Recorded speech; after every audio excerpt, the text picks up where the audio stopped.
All right, welcome everybody to the Robby Rowe Show, episode 90. Appreciate everyone for tuning in. So today we're going to do a little bit different. This is going to be the first time ever on the Robby Rowe Show. We're going to have 3 total people. So first I want to introduce Dr. Josh Heenan. Josh, welcome. Thank you for coming on, man. Hey, thanks for having us. Yeah, absolutely. Second guy I want to introduce is Jaeger. Alan, thanks for coming on, man. Welcome to the show. How you doing? I'm great, brother. I can't wait to do this, and I'm excited to be on with both you guys. You know, that's how I asked him how he was doing. And That's okay. I spent too much time with you. By the way, I'm feeling a little empathy for Josh. So. You shouldn't. You shouldn't. We've done like 12 podcasts together, so we're good. All right. So today we're going to tackle... It's the 12 podcast rule. Yeah. Right? After 12, you don't ask him anymore? Yeah, no one cares. I think it's after a year you spend with someone, you don't really care how they're doing. No, you do care. You just already know. Right. Yeah, exactly. Yeah, you can tell by just the facial expressions how he's doing. So today we're going to tackle a lot of different things, and I kind of, like we talked about before the show started, is I want Alan to kind of lay the foundation for us today. We're going to talk a lot about the disconnects in the the rehabilitation process and the coming back from surgery, and this is something that I'm going to talk about from personal experience, having done this twice now. For a lot of my audience and followers know kind of what I'm going through right now. So Alan, do you want to talk first and foremost about the current rehab protocols that are out there right now? Yeah, I mean, I'd say this. Look, we've all talked about this before. I think we all have a tremendous amount of respect and appreciation for, the pioneers, the guys that have laid this down. I personally spent a ton of time doing research for an article I wrote called The Origin of the 120-Foot Throwing Program, because I was actually first trying to tackle, why was there a 120-foot throwing program out there when, all I knew was how to train arms through athleticism, freedom, long toss, letting the athlete be the athlete. So to me, it was a puzzle when I started going to spring training and seeing guys that were capped at 120. And it was really the majority of the major league teams at the time. I didn't really have a pulse, let's say, in college and high school. But at the time, I was going to spring training every year. I went every year for probably about 20 years. This isn't even like hurt guys, right? This is like for everyone that's actually in a jersey, right? Yeah, because I had a camp that I was training guys in the off season for 2 months leading up to spring training, and I would go to spring training and sort of, just see how things, translated with my guys. I mean, I'm just, you're almost like an agent at that point. These are like your kids, right? And obviously Josh can relate to that. And so long story short is I was baffled. The first year was 97, I think. I was at spring training with one of our kids that was probably out to 330 to 350 regularly, and he was capped at 120 feet, and that was the first kind of moment, crystallized moment in my life where I was like, whoa, what's going on here? And then I started finding out that this was common. Yeah. And so I wanted to find out, where did this 120-foot program come from? And it led me to talking to a lot of people that were really in the know. I talked to Dr. Yoakum. I actually interviewed him in person, one of just the sweetest, nicest, coolest guys of all time that I've met in the medical world. He just really, he's just one of those guys that you could tell he just cared. He just wanted to help. He was all about the highest good, which is what we're all about, why we're doing this podcast, right. Actually, is about the highest good.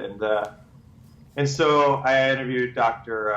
Tom House. I interviewed the original rehabilitation coordinator guy. That doesn't sound nice, coordinator guy. The original rehabilitation coordinator. That's what I call him.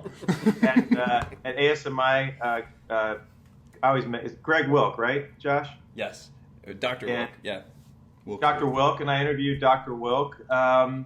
And I basically found out what I sort of assumed happened, is that the 120-foot program was based on rehab, which is where we're going with the show, which is perfect.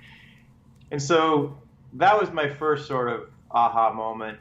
And then over the past, I'd say especially 5 to 10 years, I've just been noticing more and more questions about rehab. I've actually looked at more and more of the protocols. And I think we can all agree, Rob, you going through it, Josh, you dealing with the players yourself, that what the guys originally did back in the 70s, because the first time we all figured out was 74, we figured out, and I asked Dr. Yoakum this exact question, and it was really enlightening. He said to me, I said, how did you come up with this 120 program? Which, by the way, he actually used the terminology. The 120-foot program was designed to return the players to their organization or to their team. It wasn't necessarily to get them ready to get off a mound, Right. from what I understood.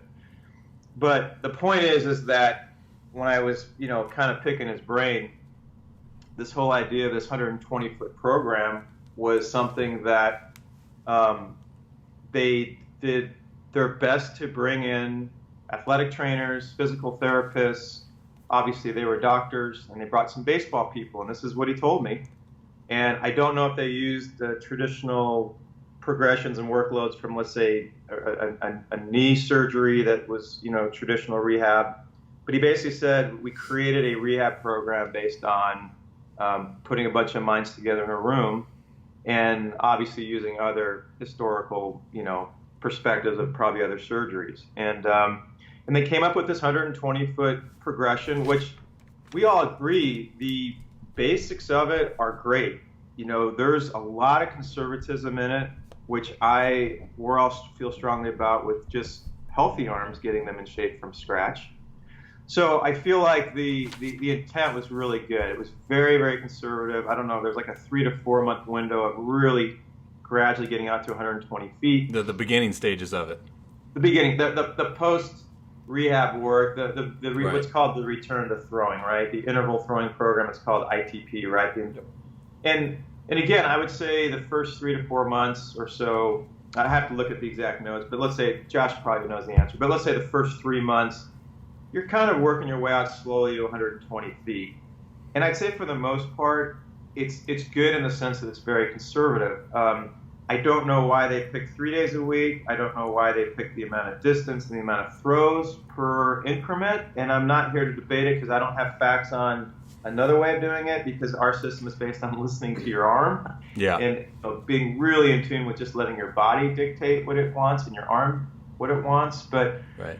so I can't really say it should be 3 days or 4 days or 5 days or 6 days, and I don't know when 3 days turns into 4 days and 4 days should turn to 5 days. I can only tell you based on a healthy arm what that looks like. But all things considered, again, I feel like the infrastructure was built well.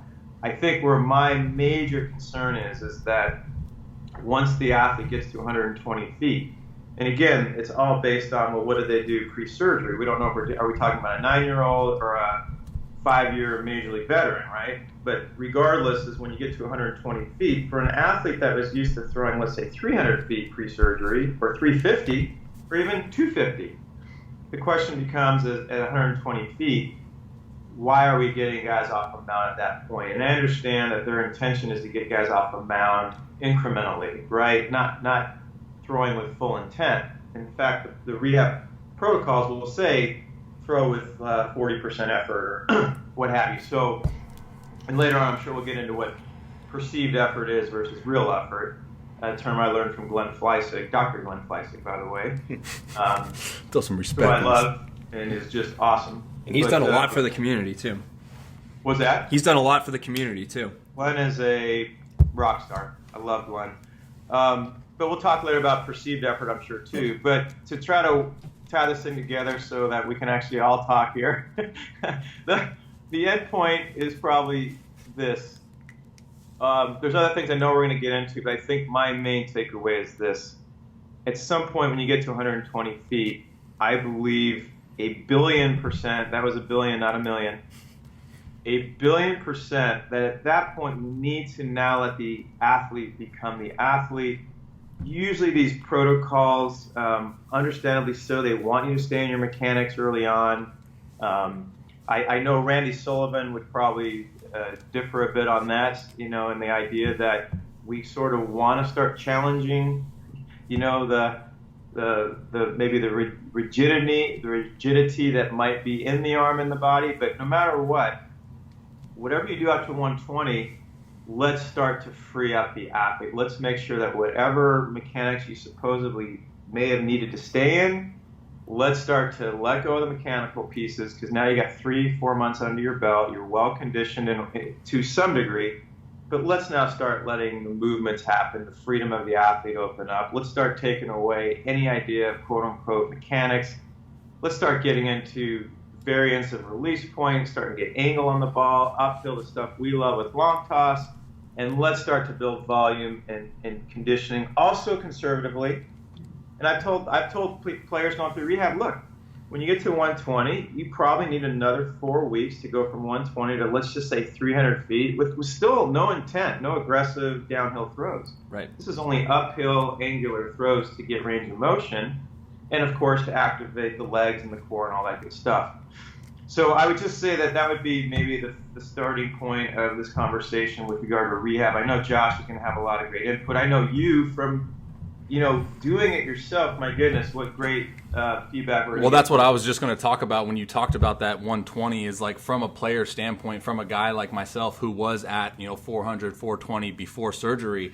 It's a very robotic type of throwing. You feel, I think the word that I want to use is very restricted, and this is something that Josh and I have talked about a lot. Is when I was coming back, this was 2016 from just bone spur surgery, which is usually it's a scope, it's 3 to 5 months, and I was on pretty much that same protocol that we're talking about. And when I got to 120, it was never what we're saying here with the long toss throws, that arc, that rainbow, which I was so used to. And I just started feeling very robotic, very restricted. And then that kind of just breeded into, my mound. We talked earlier before we got on the show is how they got me on the mound as, right when I got to 120. And there was no freedom. There was no athleticism. I was, like I say, I talk about this a lot with my followers as well. It's like I was very robotic, which didn't allow for freedom. And, and that was a really tough position to be in.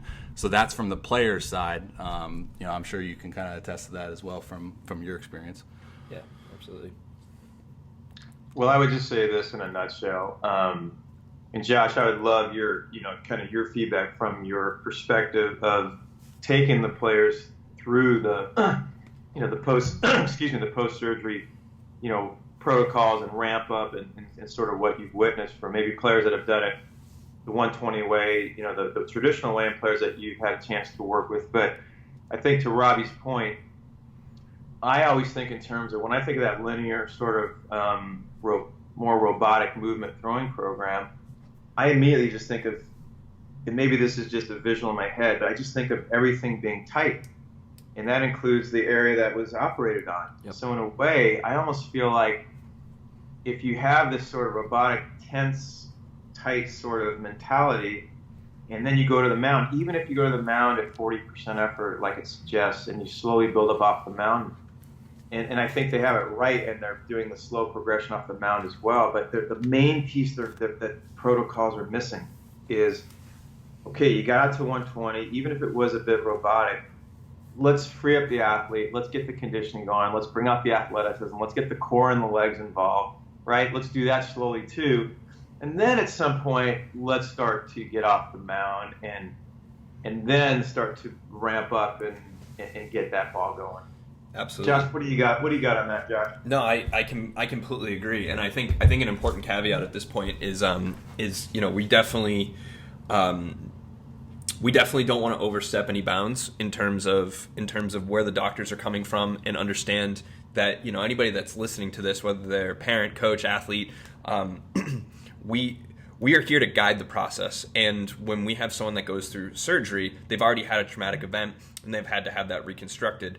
Our goal is to guide them through the process and be a part of the team. And as you said before, just collaborate. And if we get an athlete that comes to us from a surgeon that has tight restrictions, we call them, we say, hey, listen, we want to start progressing them past that 120 when they hit that spot, and they hit all their metrics that we need them to hit prior to that, and the doctor says, no, this is my athlete, we progress them this way. We have to, by law, we have to respect that. And it's something where, we do see people that go outside of the realms of what they're being told, and they're not our athletes, thankfully, at this point, but that do end up getting injured because they progress themselves too quickly, and they're back in the boat of, hey, I might need to go, have that surgery redone. And that is like, that's the worst case scenario. So I don't want anybody to mistake the information that we're trying to share with everybody, both from the research and anecdotal experiences and training and working through it, from all of our perspectives, and just say, hey, you know what? I heard it on this podcast. I'm gonna let it rip 300 feet tomorrow because Alan and Josh and Robby all think that it's a good idea. It may be a great idea, but we need to progress the field as a group and make sure that we're looking at individual athletes to make sure that they're hitting the parameters they need to and following the guidelines of the surgeon and the overseeing therapist, and really being a team player in that progression. Exactly, and I feel like what we're doing is we're supporting the infrastructure in place. We're not really trying to reinvent the wheel. We're just saying, look, the baselines, the guidelines for that first 3 to 4 month period when you get out to, let's say, 120 feet, all in all, I think it works pretty well. Yes, are there some things I'd like to adjust and adapt to, but we're also talking about the masses, and we all know that it's very, very hard to, which is also why we have to give credit to the original program. It is hard to, come up with numbers and suggestions and recommendations based on countless amount of people. But I do think what we're all talking about today, which is important, is to respect the system in place, so to speak. But man, do we have to add some pieces that I feel like are missing. And I think the main piece that is missing again is when they get to that 120 number. In some cases, it is out to 180 maybe. I've actually even heard of another well-known doctor that I think their kids are going to get out to 210 before they start the mound process. But regardless, I think that our job is to say that, look, there's a piece here you can add that is critical.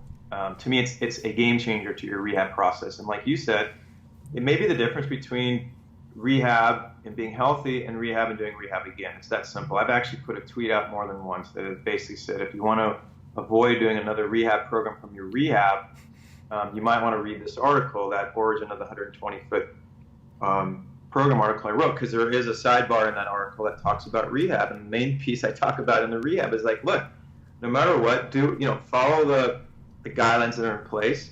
But when you get to 120, that's your moment. And this is a conversation Robby and I had in 2016. When you get to the 120 and they want you to get off the mound, if you can go on the mound and your perceived effort and your real effort is 30 or 40%, great, because you want to incrementally also get the body and arm and elbow or shoulder used to the slope. But do that like the first week of long toss. You might only go out to 50 to 80 feet the first few days of long toss, right? So incrementally get used to the slope. But I guess this topic is going to obviously come up a lot today, which is when you get to that 120 threshold and they want to start moving you to the mound, you can do that, but just know you are so far away from full intent off the mound. You have, in my mind, to be conservative, you have at least 4 more weeks. And I've told this to players that I don't have to think about anymore. I'm like, look, it might take 3 and it might take 6. All I'm saying is until you get into long toss shape with a lot of volume built like the first 3 months of your rehab program, you're not even ready to pull down yet until you get out to your max distance with volume. So as you said, so there's no legal problems here. I'm going to make sure that this is on record on behalf of all of us, or we'll just put Jaeger Sports on record. I'll cover you guys. Thank you very much. I'll just say this. When you get to 120 and the rehab protocols basically have you start to, get off the mound, I would just say this. You're probably at minimum 4 weeks away. If you're an older player that's used to, let's say, 300 feet or more, you're probably 4 weeks away from getting off a mound. And so, and everybody I've talked to, coaches, players, even athletic trainers, even medical people would say, what's the rush of 1 more month? Right. We spent 9 months grinding and doing this thing right to perfection and taking our time and being mindful and being patient. And my whole point is, well, then that extra month to me is sort of the most critical piece. Well, that's debatable, but let's just say that month needs to be there. Yep. And the problem is, and this is the last thing I'll say, and then we'll kick it back to our host. The last thing I'll say is this. One of the reasons why the protocols stop at 120 is because that is obviously based on the original throwing protocols from the 70s. So I think in medical terms, they consider that to be long toss, right? They consider that to be getting the arm, stretched out or opened up enough to get on the mound. And I think that that language is also part of why we're doing this podcast. I think we also need to talk about what long toss is and what is 120 compared to really being instinctive and innate and natural and letting the arm dictate what the real distance Wouldn't you is. say that's, sorry for interrupting you, but wouldn't you say that's like per individual base though? Because you can have a guy that had surgery and he was a 120 guy already, and then 100%. has this, and then has the surgery. 100%. And also, Robbie, if the kid is 10 years old or 12 years old, 120 might be, 150 might be what his normal distance of throwing it. And look, it works perfect for really, really young athletes. But when we're starting to get nowadays, we can almost talk about junior high school. When these kids that are 13, 14, 15, I can see it online. Oh, yeah. They're 250, 300, some of these kids. And obviously the bigger arms are 300 to 400, like you. So, thanks, man. Well, just remember this. 120 feet is 33% of 360. I think it's 30% of 400 feet. And so this is another real just simple math way of looking at getting on a mound at 120 feet. For a guy that's out to 400 feet, it's 30%. For a guy out to 360 feet, it's 30. So what you're saying in my mind is you're really prepping the athlete out to 33% of their pre-surgery comfort zone, if you will. And so now, I just do the visual a lot. What does my body look? I have a yoga background, right? Stretching. How does my body feel if I stretch my hamstring out to 33% of what it was capable of doing pre-surgery, and now I do 33% of a stretch on my hamstring, I go run a 60? That scares me, right? Like, that really scares me. I think I'm going to blow my hammy out. And that's how it feels as a player too, honestly, because we talked about that 120. So when I was capped at 120 and they were like, okay, we're going to blend in the mound now, I got on the mound and I felt restricted. But again, and we'll dive into this a little bit later as far as like the perceived effort and everything. But when I got on the mound, like being a long toss guy, I was always so accustomed to the natural athleticism, being in sync with my hands and my feet, my legs, and all of these things. And then being restricted in that 120-foot throwing program, then getting on the mound, I was just taking that restriction and that mechanical, I don't know what the word would be, but very mechanical robotic onto the mound, which also kind of created, for me, bad habits, if that makes sense.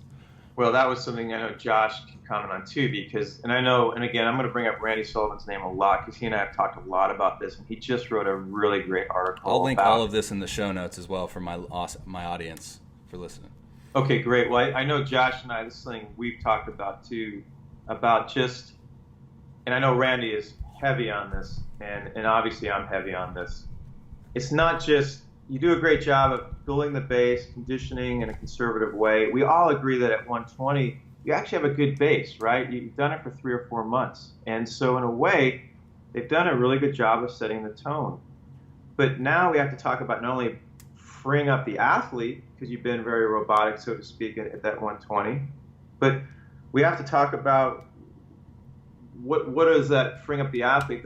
What does it happen when you have the movement constrictions?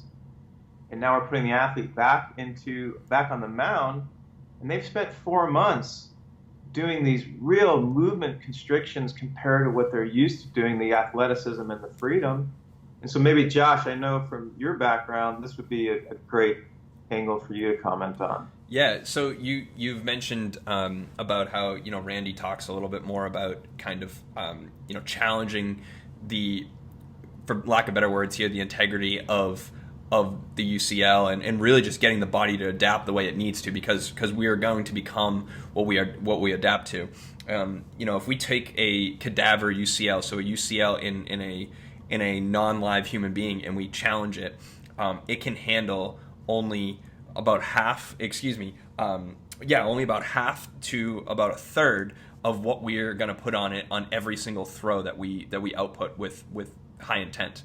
So we know that throwing is 2 to 3 times more challenging on the UCL in terms of valgus stress than just cranking on the UCL as an individual unit, which to me, this is how I got into the whole 90-mile-an-hour formula stuff, is it's one piece of the puzzle. If the UCL isn't there or it's not structurally sound, you're going to have issues. But we know with the surgery, you're going to go fix that. So what's the next barrier that we need to knock down? We need to get strong enough as a unit because our body decelerates and accelerates as a unit.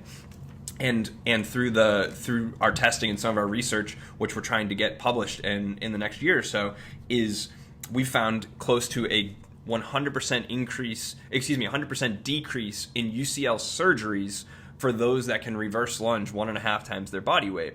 Now, the only reason I care about that number, I don't care about the 100% decrease. I care about the fact that we use an independent metric of our lower body strength, and that is somehow indicative of how often someone is going to have a UCL surgery. And I think that number is really, really important to give us some baseline, saying that we're not looking at a UCL as the UCL. No one had a weak UCL and they tore it. They had a system that couldn't handle the load, and the UCL was the leaky faucet or the hole in the roof that happened to be the issue that broke down first.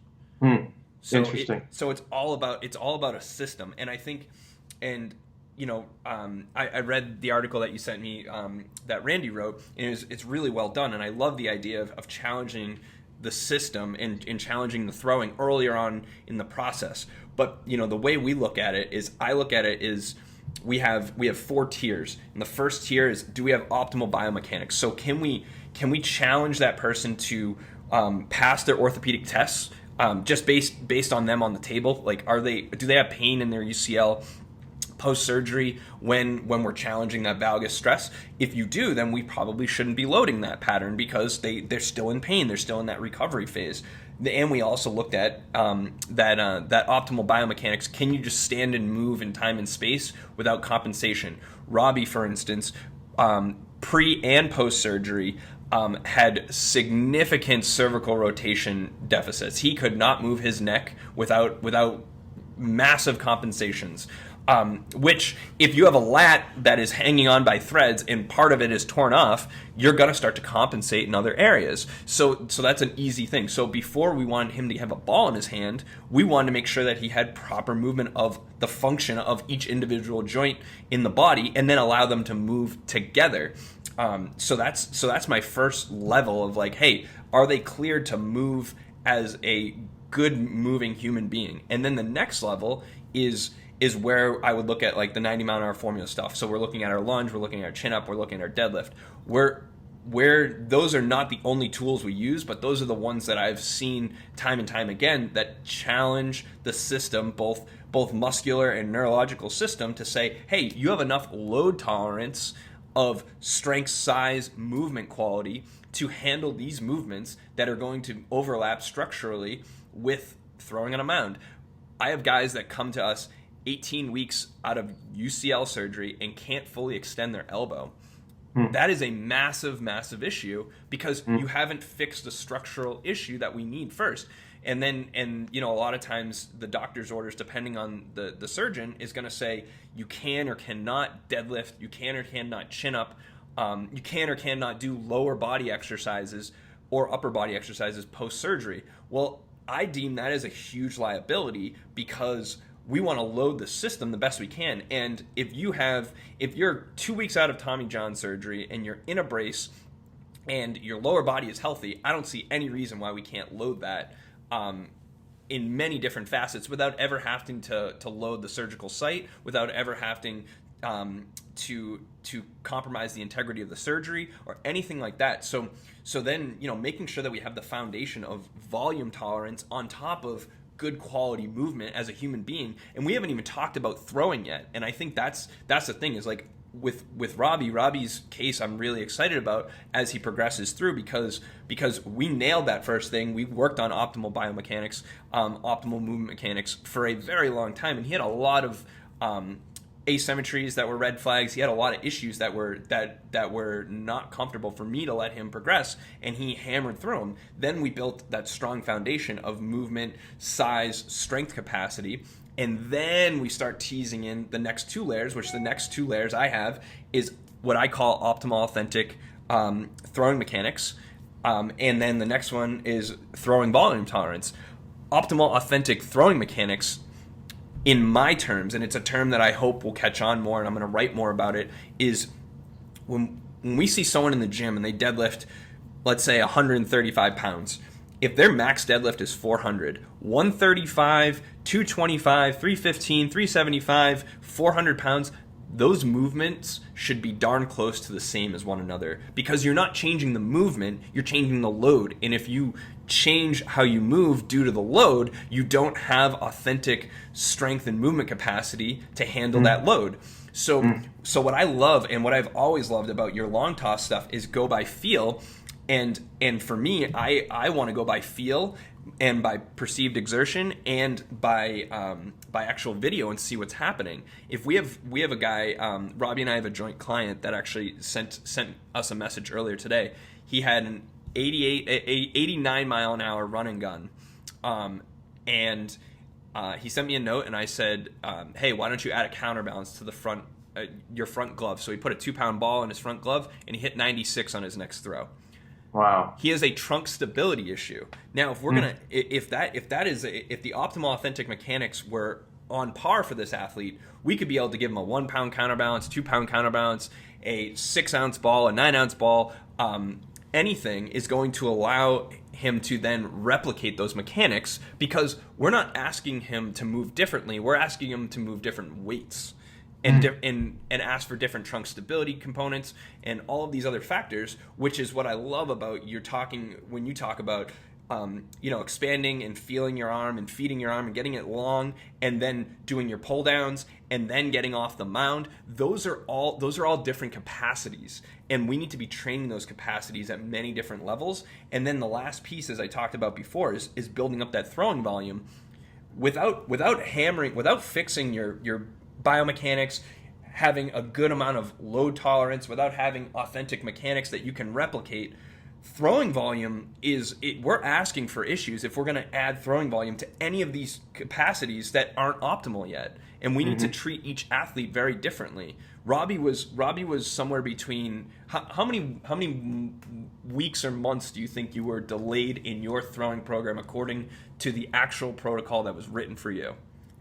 This coming back from lat? Yes. 2 months, right? 2 to 3 months? Yeah, I thought it was 2 to 3 months. Yeah, because the original script, and granted, it's a lat surgery, which is more like nuance, so it was tough. But it said after 4 months to start your throwing, and we did it 6.5. Yeah, I think.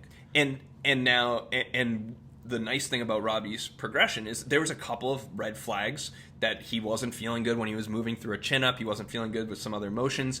And we were able to delay that because we had the foundation set of, hey, we know what we're going to do long-term. And we're not, for Robby, we're not trying to chase him getting back to the minors. We're trying to figure out how can we develop a plan so Rob is a major leaguer and stays there for as long as humanly possible and without these massive setbacks. So with Robby, we delayed it a little bit because he wasn't checking the boxes that I believed and he believed were prerequisites to getting back to the throwing volume he needed to become the next level athlete. And now, how many months have you been throwing now? How many months have I been throwing? Yep. What? 3 or 4? 2 or 3? Really? Not 3? that long, yeah. 3 now? Yeah. So we have him set up somewhere between 3 and 6 months further than other athletes that have gone through the same surgery with the same surgeon, following the same protocols. Oh, yeah. He is now belayed himself well beyond where those athletes were.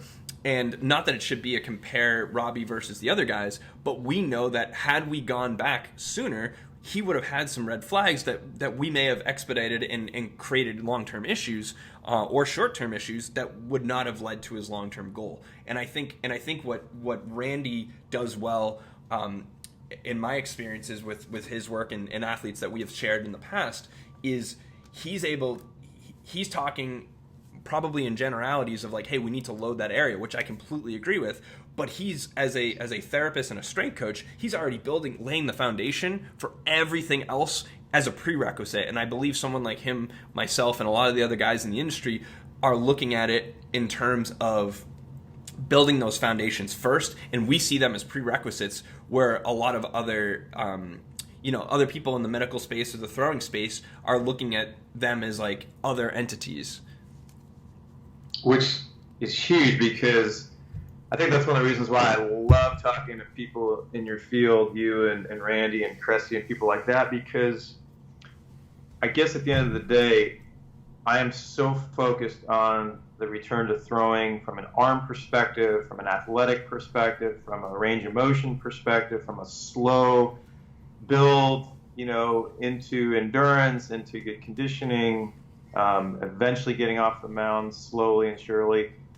But where you guys come in is you guys are really dealing more with the infrastructure of the body, and I love that term authentic, by the way. It's very powerful because what you're really doing is you're getting to the core. That's how I feel about throwing. That's why I listen to your arm as one of our big mottos, is because what does listen to your arm mean? It means feel your body, feel your intuition, listen to your instincts. Your body knows best. So what you're doing with that authentic approach is you're actually figuring out from the body position, like, what do we first need to do with the body even before the throwing? Right.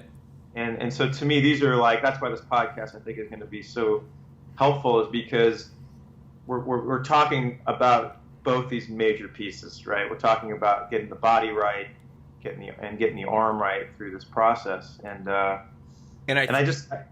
go ahead. No, what I was going to say is I think the piece that gets missed a lot of times in throwing programs, and I'd be interested to see your perspective on it, because you do have a strength background, and you do you do a lot of strengthening type work, especially on the upper body, to make sure that people are preconditioned before they go out and do what they need to do. But someone like Robby, for me, in terms of the optimal authentic throwing mechanics, was relatively easy because he already had those. He's an elite thrower already. Whereas if I had the 15-year-old version of Robby that's kind of all over the place, trying to figure out exactly how he's going to move and replicate those movements, my preference and my goal with him would be to pick up the phone, talk to his surgeon, and say, hey, listen, I don't want him getting back to a return to throwing program yet. I want him to use in a very controlled setting plyo balls to remap the arm and make sure that he has the strength and foundation, but also having the arm pattern to be able to start to work into his throws to make sure that we're landing on those optimal authentic mechanics that he can replicate. Because I feel like the biggest gaping hole in the current throwing programs is we quantify every single throw as the same, and you can go and look at videos of me and Robby long tossing, and my throws in terms of the damage I'm probably doing to my arm playing long toss with Robby versus the amount of strain that Robby's going to have, I'm probably exponentially higher than him because I'm so inefficient and I have such a poor arm path.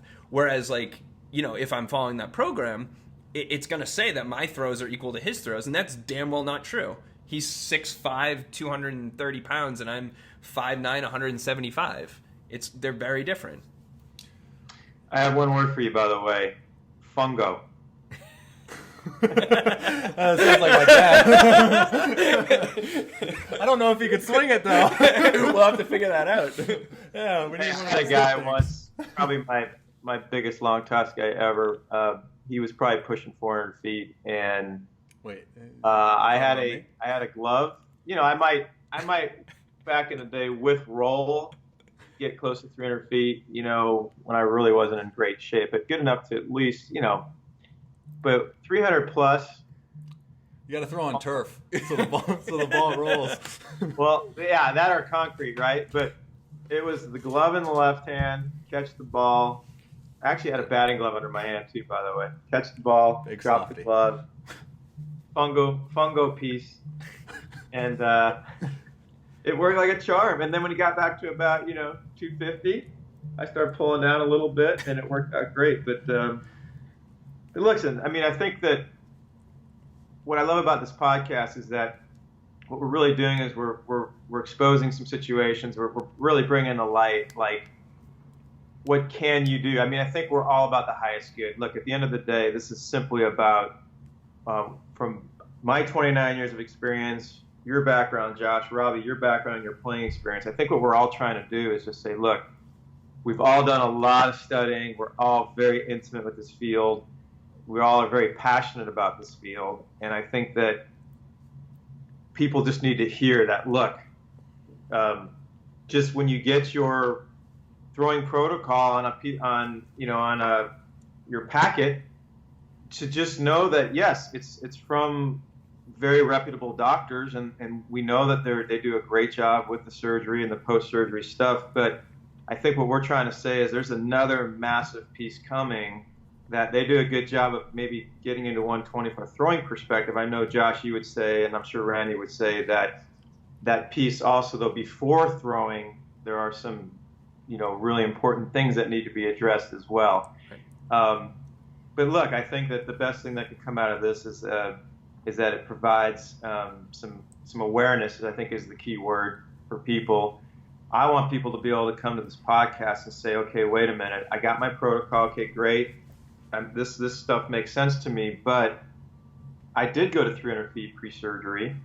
I do, now that Robby mentioned it, I did notice out to 120. Yeah, I felt pretty conditioned in my arm in a way, but man, my body and my release point, I felt very tight and tense. Out of sync, yeah. And all of a sudden, there's a point of reference for these athletes to say, okay, wait, I get that. And I think one of the things I just want to comment on real quickly about that, Robby, is that one of the reasons why I've been so inspired to want to do a podcast like this and talk about this more is because of the countless conversations I've had, whether it's DMs on Twitters or people calling and saying, hey, I'm going through rehab, or people I know that are going through rehab. And I can't tell you how fast I send them the article I wrote, and I basically say, look, do what you have to do out to 120.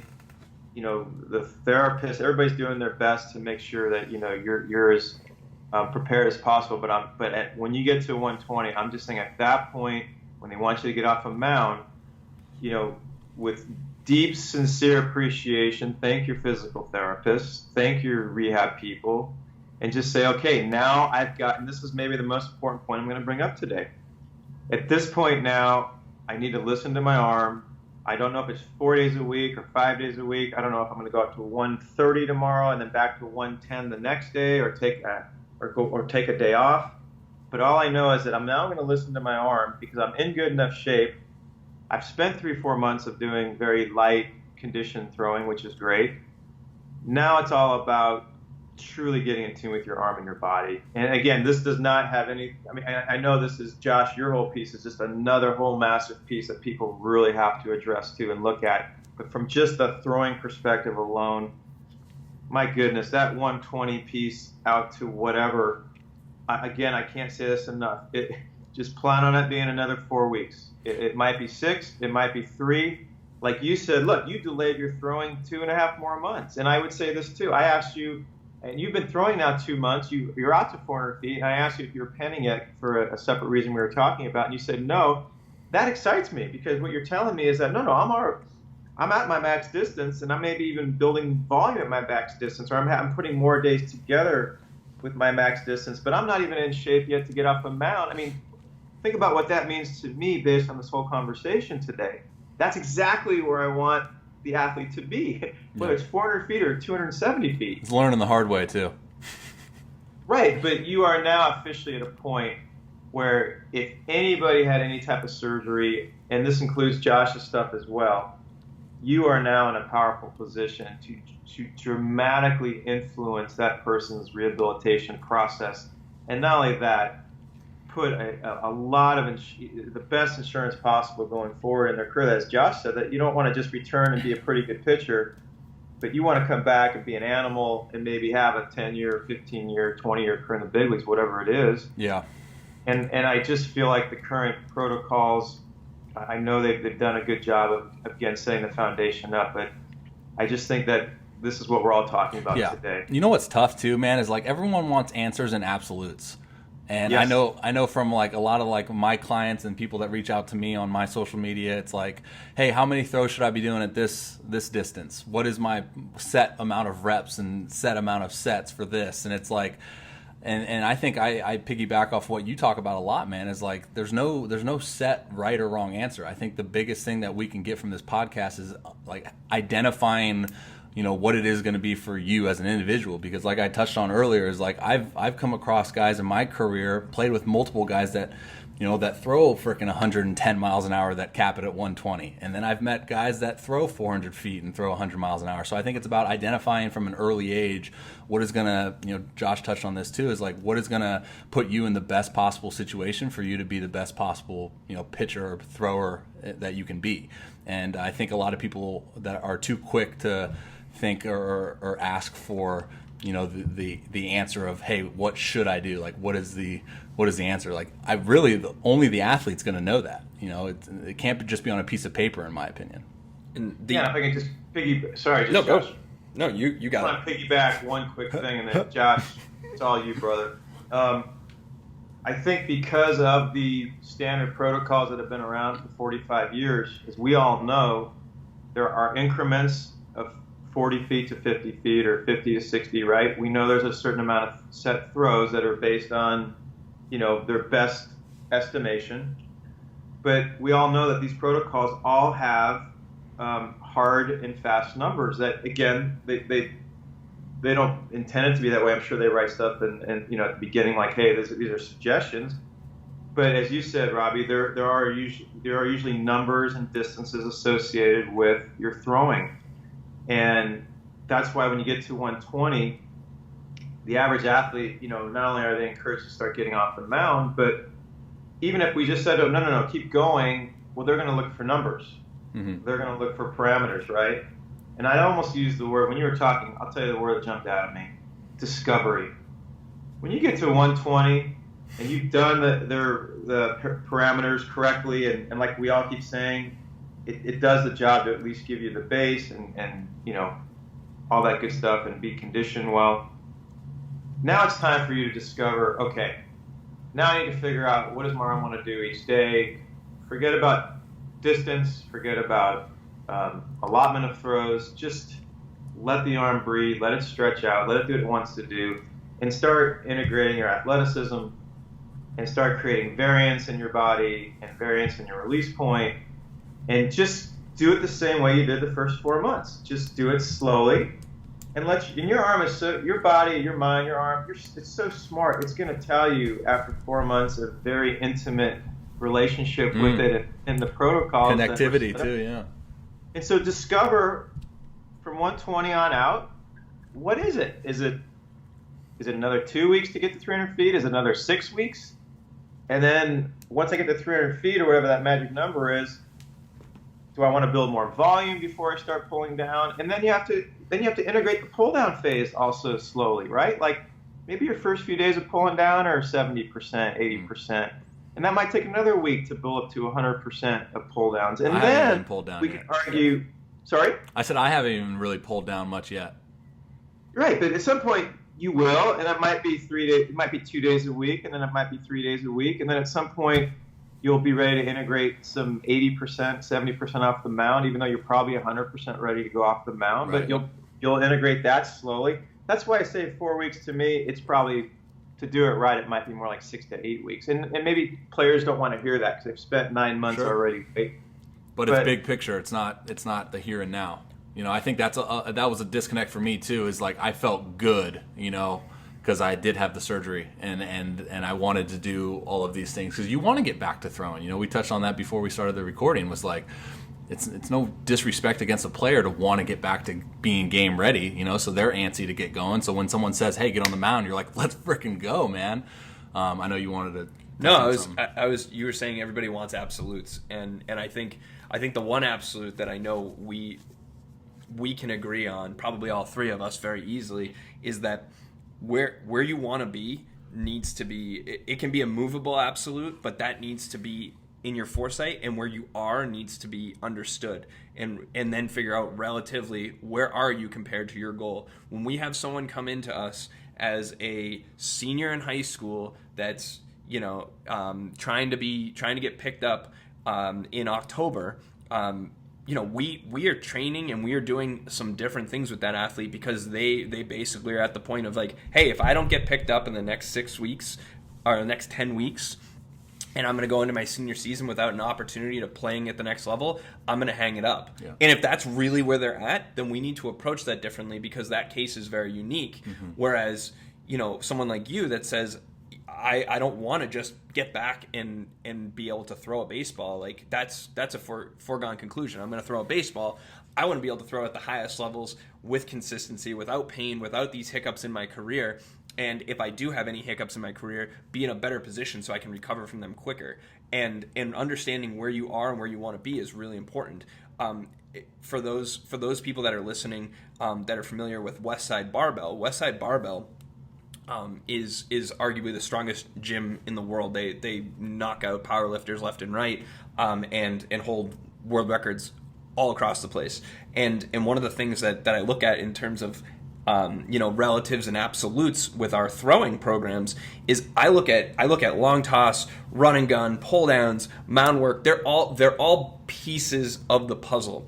And Westside Barbell does this wonderful thing where they rotate their main lifts. So maybe you're working on a box squat this week to hammer your glutes, and the next week you might be doing a rack pull, and the following week you might be doing a front squat to work a different position. What they're doing is they're circling around their main exercise, which is going to be their back squat, but they're working on different tools to help enhance that one thing. Because at the end of the day, if they can move the needle for an extra 5 or 10 pounds on someone's back squat, that might be another world record, and they know they're going to have to hit it from 100 different angles to be able to get it. And I think that our long toss, run and gun, pull downs, mound work, plyo drills, weighted baseballs, all of these things are pieces of the puzzle. The amount of guys that we have that come in and are like, hey, I can long toss 350, but I'm 82 on the mound. And then also having guys that are hey, I'm 93 on the mound and my long toss is 260. Those don't line up. And when you can find something that doesn't have a full bucket yet, I think you run to that and you make that one of your strengths, or at least bring up the weakness of it. Because notoriously, if we have a guy that's 270 feet in a long toss and 93, 94 on the mound, there's a lot more in the tank because they're not athletic enough to get into that long toss. They haven't fed their arm enough. They haven't discovered their positions. They haven't done all the legwork that someone that has with the long toss. And I think it's about knowing yourself and knowing where you are and being realistic to the fact that like these are all tools, and understanding that if one of your tools is not at the same level as the other ones, that's the one you need to work on. And I think that's where we all come from, whether you're working on your long toss or whether you're working on something in the gym with me or whether you're working on a pitch mechanic that you're doing on your own. So I don't know. I think that is an absolute. Yeah, I think that's 100%. But that's something that you can absolutely see too. That could be like the glaring thing. You know what I mean? Right. And I don't know, Alan, if you wanted to piggyback off of that or any experience you've had with that too.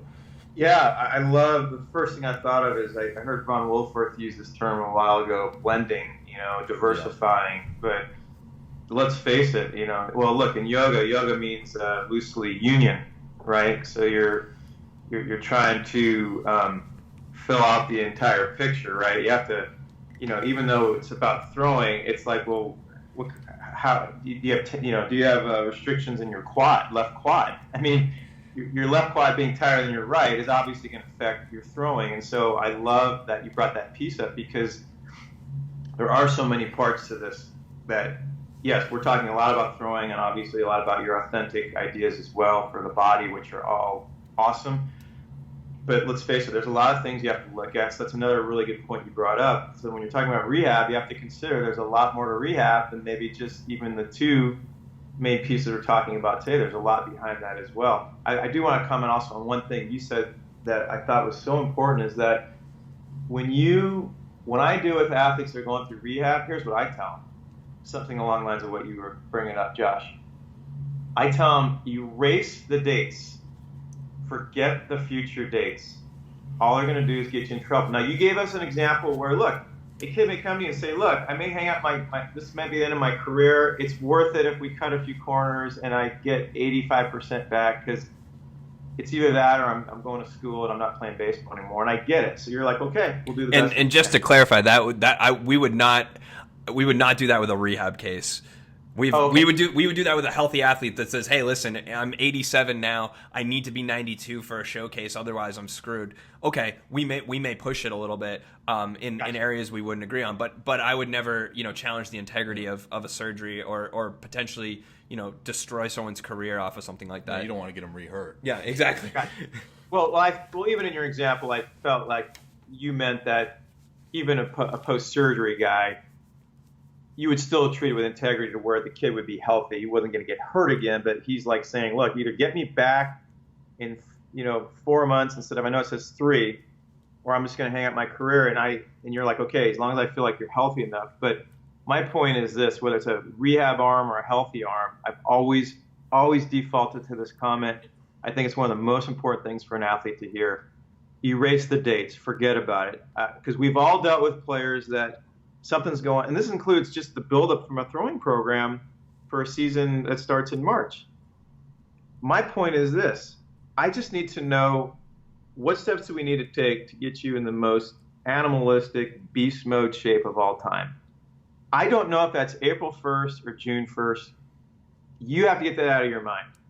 I know because you went through rehab and the seasons, you could come back in June and get 3 months of the season. Or you could come back in September and get 1 month of the season. Or you can come back in time to do instructional league. Or if you do it right through the fall, you'll be ready for spring training. And my advice is that's all dangerous. Forget it. We're going to look at, if we go back to listening to your arm and allowing your arm and other things that we're talking about today to get in shape correctly. Robby delayed 2.5 months to get his body right with things that you're working on before even he started throwing. Whatever you need to do it right, you have to do that. The second you introduce a date, it's sort of like we talked about this earlier. I'm glad this is another way of segueing it in. We talked about what is the other message you get when you get to 120 and you start getting on a mound. Even if they tell you to sort of back off, your spikes are touching the dirt. You're psychologically thinking, man, I'm not really that far away from maybe getting in a game.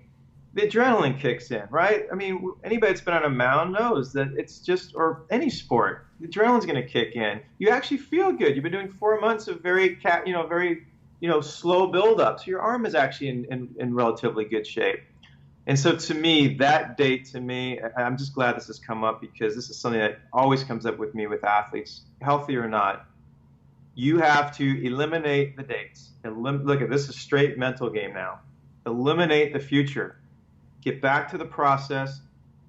We're going to crush your process every day, whether you're at 120 or 320 or 420, whether you're pulling down or not pulling down. We're going to hit each mark, and I know this is right up your alley, Josh, from a medical background. We're going to hit each marker the way it needs to be hit, period. When we're ready for the next step, we'll go to the next step. And I don't know what day of the week it's going to be. And I don't know what month it's going to be. And I don't know what season you're in. And to be honest with you, I don't want to talk about it. And what it does, I've learned with athletes, it liberates them. Because the second they think, I need to be ready by X date, none of us know because everybody's different. Everybody responds to rehab differently. And we may find out, Josh, as you know, like with Robby. Robby might have said, look, the rehab protocols say do this. If we go conservative, I can do that. And I can probably be ready to start showcasing my arm, October 1st for teams or whatever. And all of a sudden you're like, well, that's great. Let's plan on that. Well, meanwhile, you realize, nope, we got 2.5 more months of work to do. Yeah. What does October 1st matter anymore? When did it ever matter? Exactly. It never matters because you figured out that we need 2.5 months worth of work to do, period, before we even start throwing. Right. Now, you may call me, Robby, and say, hey, I'm at 400 feet, man. I'm airing it out. Do you think I can get ready for this comes up all the time, too. How many weeks do you think I need before I go for a scout? And I'm like, if I had to guess, if you're at 400 feet and you're fully stretched out, you're probably 3 to 4 weeks away from being full tilt where you would recover well the next day and not be, hanging. But I would say, I don't know because you know why? First let me know when you start integrating your pull downs lightly. Then let me know when you start integrating your pull downs with full intent. Then let me know when your pull downs went from 2 days a week to maybe 4 days a week. Yeah. Then let me know after you've had maybe 2 or 3 pens where you're at 70 to 80%. Then let me know Sorry, I had to interrupt you. I just got a thought though, because I know my audience and they're gonna want to ask a question. What do you think about like integrating velocity and like radar guns into that process to kind of give you feedback as far as where you're at in your process of recovering from, from an injury or something like that? As long as you use it's great. As long as you use the radar gun for that reason, for perceived effort versus real effort. Yeah. It's genius. And I do know, again, this other doctor I referred to, only because I know a kid that's going through the rehab now, is I believe that all their protocols are based on radar gun readings, so that there's a constant, and I think some major league organizations are doing this now. I think one in particular where, I mean, if you really look at it, Robby, it's a great point, because how could you not? I mean, if you're really going to build up an arm from scratch post-rehab, right? Or I'm sorry, not post-rehab, post-surgery, well, of course you'd want to know what your real effort is, not your perceived effort. And also you'd want the measurements, because look, so much is about data now. But my point is this: use the radar gun for that reason, not because you're getting excited that you're starting to see 90 or 93 and you're like, okay, now I'm close to that workout. Well, I told him, I was like, I don't want a radar gun.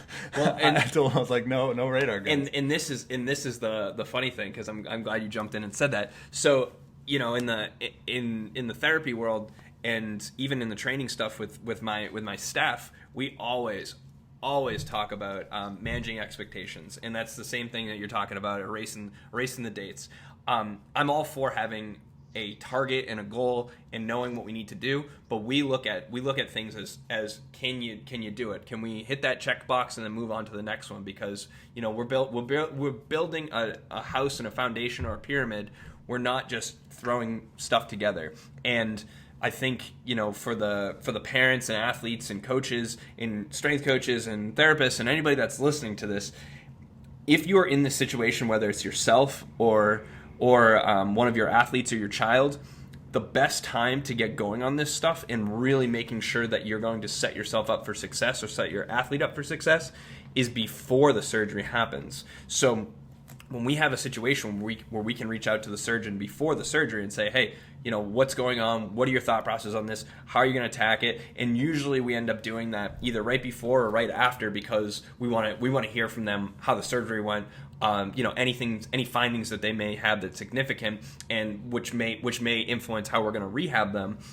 That's super important.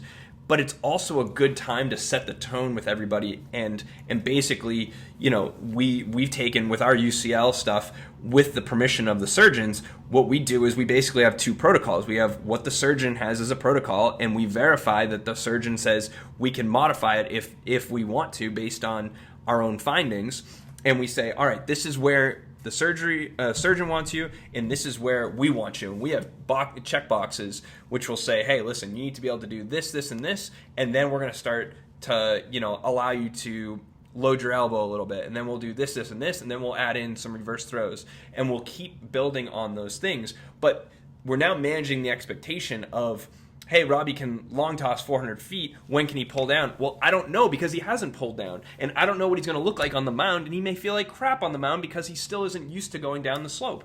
And really understanding that you need to, these are all stepping stones, and managing expectations from day one, and understanding that you need to have a great doctor doing the surgery and a really good therapy staff to oversee the day-to-day and make sure that you're hitting your requirements in terms of your movement and orthopedics, and then understanding that your pitching coach and strength coach, everybody's collaborating to move things forward, then gets everybody on the same page. So there's no questions, because with Robby, I always say, I've said to him from day one, when we have a hiccup in your rehab, because there will be a hiccup, we will have days that you don't feel good. You will have days that your shoulder feels like it's going to fall off, even though you had a lat surgery. There's a lot that's going on, but we need to make sure that the athlete and family and coaches understand that, like, just because he had one bad day and slept on his arm funny and did a chin-up and just didn't feel right and his arm feels like trash for 2 days doesn't mean that we're behind in rehab. It's normal to see hiccups in the process. Right. And I think as an athlete, that's important to know, too. Because we talk about, like Alan touched on it earlier, the mental side, right? Like, I had a bad day today in my long toss, and I was like, I kind of like had that mental fatigue of like, crap, like, this is a bad day. You jot it up to a bad day. But something I wanted to segue to, Alan, unless you wanted to piggyback off something he said. No, I just want to reinforce what he said, is that, look, I'm okay with goals and kind of wanting to be there, but the process has to always trump the goal. I mean, I would leave it at that. Even the rehab protocols, which are in place that, have been around for 45 years and have done a good job of creating a base. I would just say, even that, don't worry about, like, it says you're here at month 1 or they're on month 2. Just maybe you need an extra month at 90 feet, or maybe when it gets to 120, you need an extra month there. Again, I think you definitely need a lot more time after the program ends, so to speak, at 120, or maybe in some cases 180, but or 210. But anyway, no, I'm good. Yeah, well, the next thing I want, because this is a question that I get a lot too, because I do publicly talk a lot about long toss, and I obviously post a lot about my long toss as well. Whereas, like, there's a group, I think, again, it comes back to, like, the kids wanting and seeking out information as far as absolutes and good and bad, and there's something out there as far as, like, the demonizing of long toss. So what do you say to the guy that is maybe in the realm of, like, hey, I've never been a long toss guy, I don't want a long toss, doesn't long toss get you hurt, doesn't this get you hurt, and then they go through a rehab process? Is that, if that makes sense as far as the question goes? Because they go through a rehab process and they hadn't long tossed before. Right. Yeah, I mean, one thing I haven't forgotten that I also heard from Glenn Fleissig is that they have done a study that I think post-surgery TJ, I think over 180, he just said, I can't remember what he said, but he said just be careful, like, how far they go out post-surgery. And I think what he meant is maybe because when they go from 120 to the mound, they bridge the mound obviously with lower intent, and I think he feels like it takes that sort of makes up for that helps with the conditioning process is what I'm trying to say. And so I would just say to guys that in general with long toss is post surgery. That's why we want them crawling from 120 out to 300 feet or whatever it is, because we want them to condition and not test the elbow. Although Randy would probably say the opposite. He'd say no, the elbow is as Josh was saying, it's ready for some activity and some challenging, so to speak. But for the guy that's never long tossed before, that's had surgery, well, that would be the first thing I'd say is, well, let's start there, right? Yeah. You're not a long toss guy, and I'm not saying everybody has to long toss, but I would just start with a very simple formula. Well, you didn't long toss and you had surgery. It doesn't mean that's why you had surgery, but I'm going to go out on a limb and say that might play a role, and maybe a huge role. Yeah. Yeah. I mean, look, it could be from throwing too many sliders. But or long tosses and doesn't throw 90. This is another tool that he was kind of talking about earlier. That he what? Like if you don't long toss and you don't like hit your velocity goals, because we're talking about like the individuals that kind of demonize long toss. I would say this in a nutshell. Look, I've done this for 29 years from a coach, training, consulting point of view. I've lived it for another 10 or 12 lived it. Sorry. I started long tossing probably around 37 years ago, okay? So I've long tossed for 37 years, give or take. Not so much the last 3 or 4. Fungo. What was that? Fungo, man. Right. But I've lived it for most of my life. For, let's say, 29 years, I've been around teaching it and getting feedback and all the experiential stuff and all the people in the world like you and Josh and, the people that have implemented long toss. I would just say, look, based on a lot of experience, this is what happens A to B. And I would just basically say, look, is it a guarantee it's going to happen to you? No. But I can tell you from 29 years of repeatable feedback and experience, it is black and white to me, the benefits that you get from long toss. And I would just I always try, I've learned after doing this for a very long time, I try, even though I can get a little bit on tangents, but I still try to keep it simple when it comes to advice. Someone that has not long tossed before, I will present the information based on a lot of experience of what I feel like strongly will happen. If number one, if nothing else, healthier, more endurance, and recover better feel, better athleticism, better life on the ball, then I'll go to the velocity, even though everybody wants to talk about velocity first. I will say, if you haven't broken, look, when I meet athletes that haven't long tossed before, I get giddy. You would think I'd be disappointed. I get giddy. Guys haven't done band work before. Some probably when Kyle Bodie hears someone hasn't done weighted balls before, or Ron Wolford. We get giddy because we're like, man, this is going to be fun to see what's what's the in the tank. potential. Yeah, absolutely. Josh said earlier about the tank. So for me, I would just like to, in very simple terms, let that athlete know what's available. You can only lead the horse to water, right? But I've learned from years of doing this that I'm pretty blunt in a way, in a nice way, and I basically say, I just feel like you're really going to miss the boat on your career, and I can't guarantee that it's going to make that big of a difference. But I've been doing this for 29 years, and I can tell you, the degree and amount of feedback consistently over the years is just unbelievable. And I feel set. In a way, I feel just sort of like how we would feel about talking to someone who's never done any meditation or done any breathing exercises before, or hasn't done yoga or stretched their body out. Josh is into this really deep, authentic way of dealing with your body and really understanding it. And so we all feel that these are areas to life that it's just a bummer if you don't get a chance to experience it. And so whoever's demonizing long toss, I would just say, look, if you haven't done it before, first of all, what are you demonizing if you haven't done it? That's my problem. Issue. Oh, that's a nicer way of saying it. The issue I have with people that demonize long toss, I can't say this for a fact, but I go out on a limb and say they've never long tossed before, because if they had, they would probably know that it makes their arm feel really, really good. Right. It makes their body feel really, really good. And by the way, long toss is also good for the brain. Right. Because what people don't understand, unless you've long tossed before, is when you long toss and you're hitting this different variance, so to speak, and you're opening up your core and you're opening up your legs and you're freeing up your arm and you're freeing up your body, it frees up your mind. Totally. It oxygenates your brain. I wrote that in my blog. What's that? I said I wrote that in the blog that I just did. Same thing, the mental aspect. Yeah, I'm sorry. Go ahead, Josh. To jump on that, so I've been studying Chinese medicine for probably 10 years now, and just finished up another master's degree in it. And there's I think the Chinese medicine stuff is so blown out of proportion because it gets this woo-woo feel, and there's a lot of practitioners that push it that way.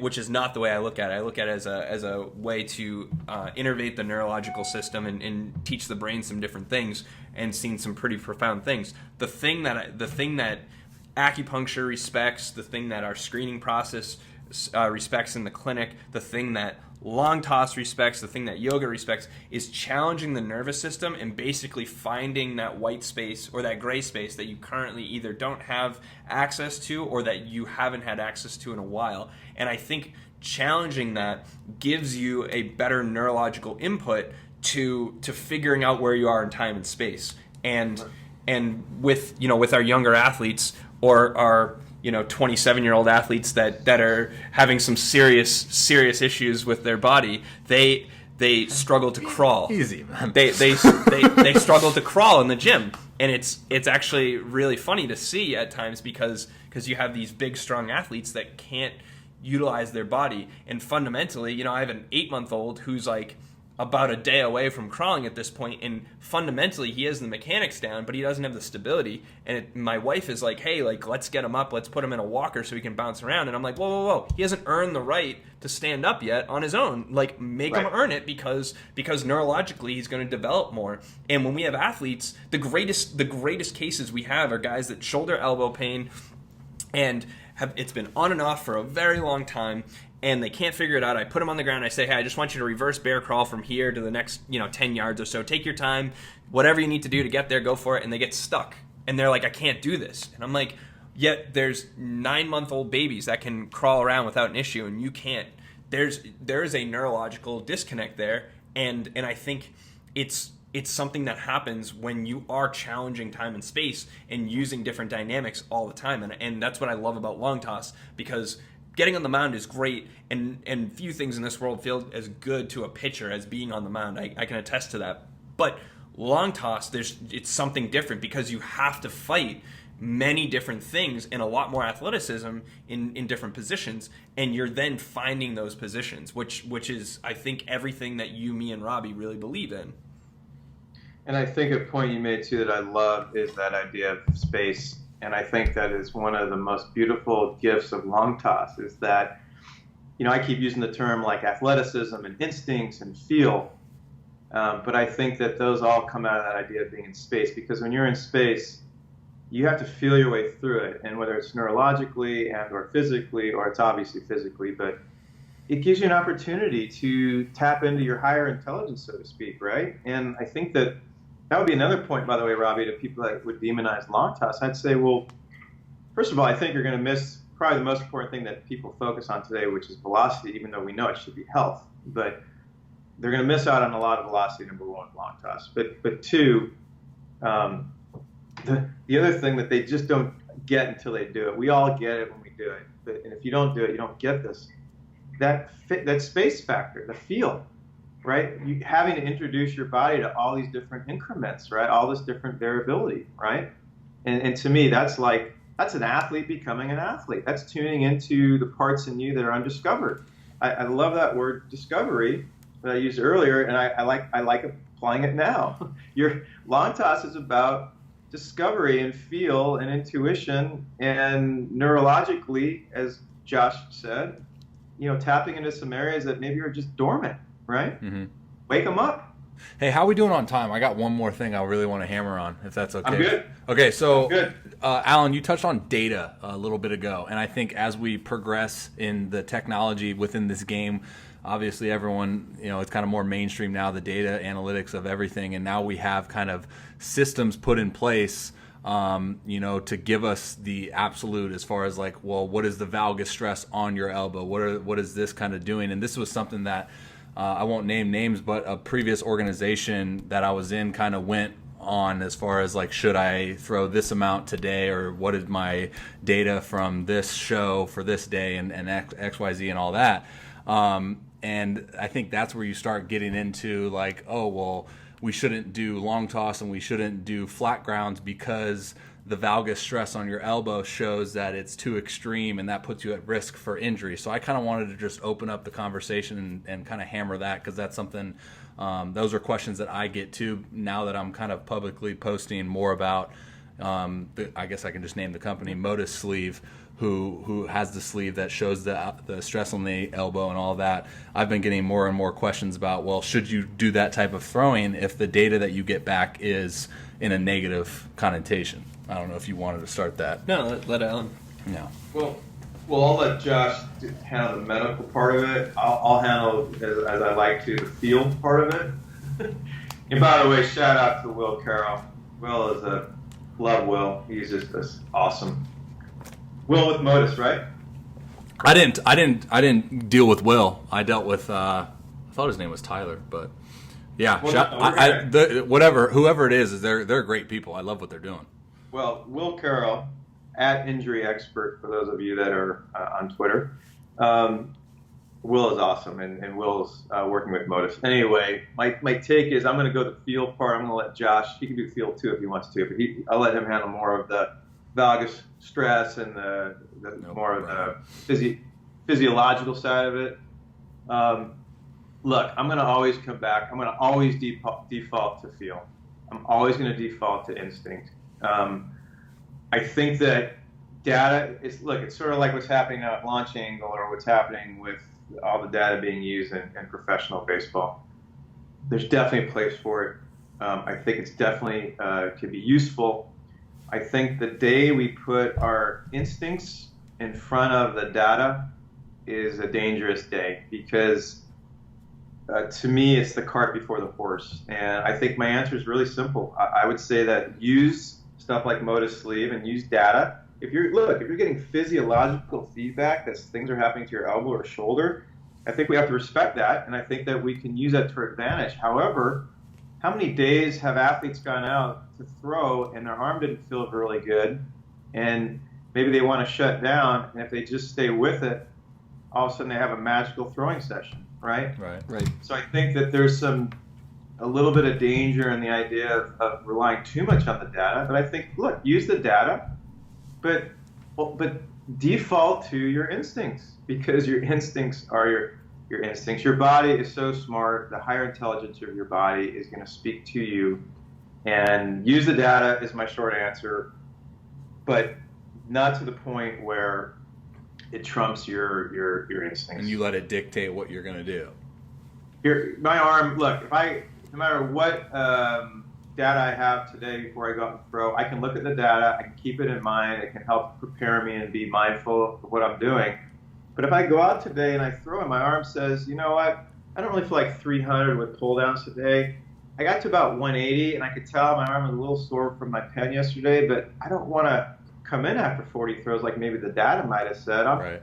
All of a sudden I'm at 180 and all of a sudden 40 throws turns into 100 because there's something about that magic at 180 feet that my arm is acclimating to, and it's actually conditioning or reconditioning to. Yeah. And all of a sudden that load is helping me for tomorrow. Yeah. So I think I'm curious what Josh will say from maybe more of a medical background, but from a field background, I cannot get away from this line. Listen to your arm, trust your instincts. I completely agree with going on field to an extent. With our athletes, I think the one thing that seems to be discredited by a lot of organizations, not just professional, but college, high schools, private institutions that are working with athletes, is what they've gone through and what they've felt. We always ask our athletes, what has worked in the past, what makes you feel best, and whether or not it's clinically validated doesn't matter to me, because it's that is their data point of how they felt is a data point, and that's something that we need to respect. And with in terms of qualifying and quantifying a lot of the throws, more quantifying it with, say, valgus stress, I think it's super interesting because the data is going to lead us into our next revolution. And we need to follow the data and be smart about how we apply it. But I always go back to the simplicity of what we're trying to accomplish.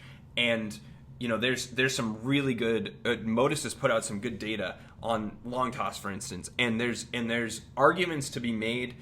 There's a lot of arguments that can be made for and against long toss based on the information they put out. One of the things that they put out was that once you hit, I forget what the exact number is, but I think it's 270 to 300 feet is where people have the most valgus stress. And some people are taking that information and they're saying, wow, that's a lot of valgus stress. We shouldn't be putting. You're gonna have that valgus stress when you go to throw. And is stress actually a bad thing? When we're in the gym and we're training our body and our muscular system, we are stressing the system. We create a physiological response to come back and build back stronger. And when we already know that our elbow can barely handle a fraction of what we can actually handle with throwing, and our elbow can only handle a little tiny piece of that's to me, there's a lot more pieces of the puzzle. And that doesn't mean we should invalidate any data that we get on a sleeve or any biomechanic testing that we do, but we should also look at the big picture.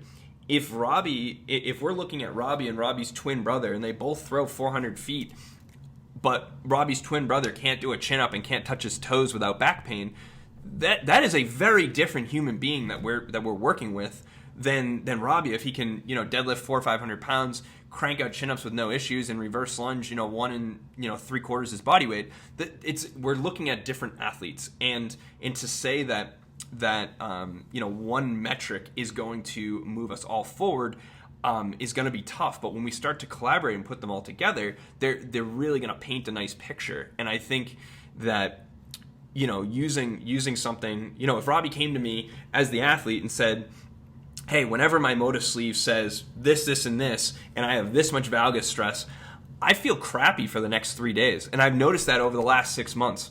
That I don't care about what research we're going to do on that. That is a valid data point because he's listening to how he feels, and he's also putting a number to it.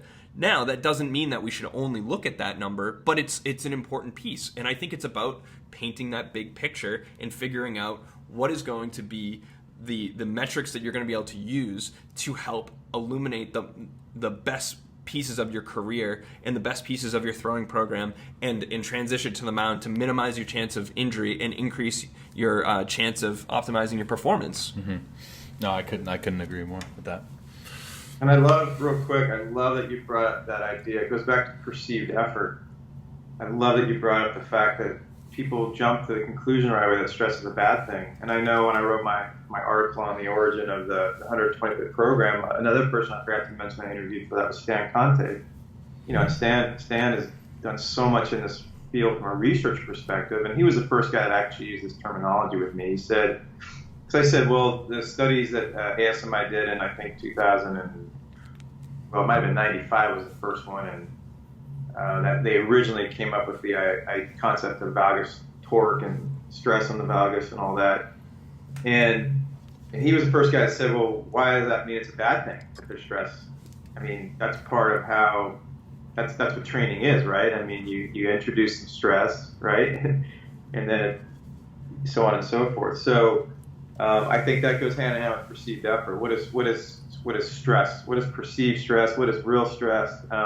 And also, what kind of machine? What does a machine say? Which can be very helpful, but what does it say compared to the human reality of what you're experiencing? And I think that's why it keeps coming back to this idea of feel and instinct. And I love that there's data there that we can use. We have to be careful. Use it to your advantage, but don't let it replace your instincts, your intuition, your feel. Yeah, and I think, to kind of round out the last thoughts that I had on all this, it's going by feel is super important, and using metrics, whether it's rate of perceived exertion, which you and I we talked about the other day, that there's been studies that have disproved that for throwing, saying that they're not a valid metric. I still think that there is a little bit of validity there. We know that in other realms of the exercise science, exercise physiology world, rate of perceived exertion is a very valid number. In both the studies that I looked at were a 15-person study and a 60-person study. So maybe there's more work that needs to be done there, and maybe it is valid or maybe it is not valid. But I think knowing that is a legitimate thing you can look at, as well as your radar readings, your Modus sleeve readings, your video. I think video is the most underutilized tool for basically everybody. Everybody's walking around with a camera on their phone at this point. A $5 to $10, $15 tripod that you can post up everywhere is going to give you some really good feedback on what's going on. With some of our post-op guys for UCL, we will actually, again, with the permission of the surgeon and progressing them, thoughtfully and based on the metrics that we're looking at, we may actually give our athletes a 7-ounce ball long before we give them a 5-ounce ball, because what got them in there, what likely got them to tear their UCL in the first place was really garbage mechanics with a 5-ounce ball, and they haven't fixed them yet. And we see that they fixed them with a 7-ounce ball. So it's about giving them the feedback that they need, but we would never have gotten that information if we didn't use video to back up what we're looking at. Right. Yeah. Video is powerful. Seeing is believing. That's for darn sure. All right, so I want to round this out. I want to kind of give you guys the floor and let my audience know where they can find you and what you guys got going on. So, Alan, where can everyone find you, and what are some projects that you're working on right now? And I'll do my best to talk more as we hit and record, as far as getting everything that you touched on, that Josh touched on, in the show notes for this episode as well, so people can go to that and get those links for what you talk about. Yeah, for sure. And by the way, let me throw out one other thing. Not seeing could also be believing too, right? I had to get that in there. First of all, thank you and Josh. Really, I mean that from the bottom of my heart. This has been a topic that has been on my burner for 5 years, a lot. Not that it hasn't been on for more than that. And I just think it's so important that there's a resource for kids to look at and weigh. I mean, look, that's all we're doing. We're presenting ideas, right? We're not trying to say from a legal point of view, like you have to do this, you have to do that. All we're saying is, look, from a lot of experience between the three of us, right? We just want you to be aware of feedback and input and things that we've seen that have worked, things that we've seen that haven't worked. And so I just hope that people take that away, and and I'm just really appreciative of you guys taking the time to do this as well. Secondly, I want to make sure, because I've done a lot of talking with Randy Sullivan about this, and I want to make sure people, as a resource, please go to the Florida Baseball Ranch or go to Randy Sullivan's blog and check him out. He's written a lot of extensive stuff on this as well. And lastly, for us, it's real easy. We're at Jaeger Sports, on both Twitter and Instagram. They can email us if they have information. And as far as, what I'm working on this right now. That's a good thing to be working on. Right now it's Rehab and this topic. But no, you know me, man. I'm constantly, I've been pushing real hard lately at the mental game. And I think the last thing I'd say is I've really felt gratified the last 6 months to a year. More and more teams are posting pictures and videos of their teams laying down and meditating at practice, and it's becoming part of the culture. And I just hope that continues to grow, because I feel like we're talking today about health and well-being and optimizing your life and your career path, and I can't help but get a plug in about the importance of just from a life perspective of breathing and relaxation and meditation and all that. So I'm always going to make sure I sneak that plug in as well. But no, man, I just want to again thank you guys, because this to me is I think just been a cool opportunity to get a lot of good information out there. Josh? Yeah, I'll be sure to include the 3-part podcast that you and I did probably 6 months ago. I'll be sure to include that in the show notes as well. There's a lot of good information in that too. So, Josh, what do you got? Well, first, thanks both of you, Robby. It's always great to be on here. And Alan, I got to say that I've met a lot of people in the baseball industry, whether it's in the strength and conditioning realm, therapy realm, athletes, and I have, since our wonderful IHOP experience, I have nothing but the highest things to say about you. You are one of the few human beings that I've looked up to when I was younger, in terms of really challenging the status quo of throwing and feeling your body out and understanding the mental well-being of a lot of that, which I read your writing from the get-go, which was amazing, and you really have lived up to the hype that I had in my mind of the person that you are. You're as genuine in the writing of your articles as any video I've ever seen, as sitting down in IHOP or sitting on a call like this. So I really appreciate that, because as someone that's come from the baseball world and dealing with a lot of professional athletes and professionals that are anything but professional, it's really nice to have you as a leader in the industry that is able to showcase that on a really real level. So that's super appreciative. In the J bands, I will say that we do not, if you don't, I don't know if you follow us on Instagram or and I know we engage on Twitter, but we do not really promote anything within my company, just because there's so many moving parts to it, and if there's a good product, we will gladly tell people, hey, run out and grab it. And anytime someone asks me about J-bands, it's an easy, you got to go grab them, because they're durable and they work really well for our athletes. And it's not something that we directly program for them regularly, but it's something that basically every one of our athletes uses in their pre-game warm-up, because I think that's something that is a part of their mental routine, which I think is just as valuable as any external rotation or internal rotation they're going to get pre-game. So that's wonderful. And then for the audience, I think I'm going to put up Robby's throwing program. We're going to sit down and we're going to go over a couple things to make sure we kind of formalize it and make sure that people could see what you did on Is this a past tense thing, or? Yes. Okay. And we'll include how we're going to progress it moving forward, right, including I have video of most of it too. Right. And so I'm going to put up that at joshheenan.com/throwing, and I'm going to have some other stuff in there too in terms of what we've talked about today, in terms of our 4 bullet points and things like that. But anybody that has any questions can feel free to shoot me an email or send me a DM at Dr. Heenan on Instagram, or most likely send it to Robby, because that's where it seems to all go now. The 90-mile-an-hour formula, man. My virtual assistant. Yeah, so I'll include all that for those of you listening in the show notes, therobbyrowshow.com/090. Again, I'll include all that in the pre-roll. So, gentlemen, thank you so much for taking the time out of your day and hopping on. It's been an absolute pleasure. Appreciate you guys. Yeah, and thank you for having us, big man. Appreciate you, man. Thanks, Josh, for the Yep. kind word.